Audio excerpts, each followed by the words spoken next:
අපි අද හදමු කෙසෙල් ගෙඩි ඉදිලා නරක් කළා වීසි කරන්නේ නැතුව ඒ වගේ බනන කේක් එකක්.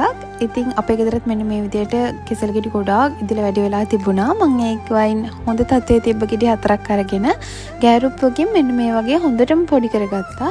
ඊට පස්සේ ඒ ටික අපි බ්ලෙන්ඩර් එකට දාලා ඒකටම පොල් තෙල් කෝප්ප එකක්, බිත්තර එකක් සහ වැනිලා තේ හැඳි එකමාරක් වගේ දාලා ඒ ටික හොඳටම බ්ලෙන්ඩ් කරගත්තා.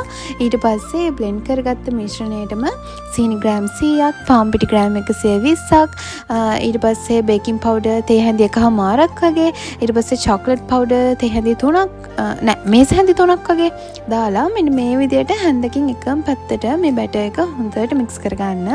ඊට පස්සේ අපි කේක් එක හදාගන්න තැටියට බටර් ටිකක් ගාලා මෙන්න මේ විදියට අපේ කේක් බැටර් එක දාලා සෙල්සියස් අංශක 180ට ෆ්‍රී හීට් වුණු oven එකක විනාඩි 30ක් විතර මේ කේක් එක හදාගන්න. මේ කේක් එක ඔයාලත් හදලා බලන්න. ඉක්මනටම හදන්න පුළුවන්, හරියම ලේසි. ඉතින් මේ කේක් එක බීට් කරන්න බීට් එකක් ඕනෙත් නැහැ, හදන්න බටර් ඕනෙත් නැහැ. ඔයාලත් අනිවාර්යෙන්ම හදලා බලන්න. බයි බයි.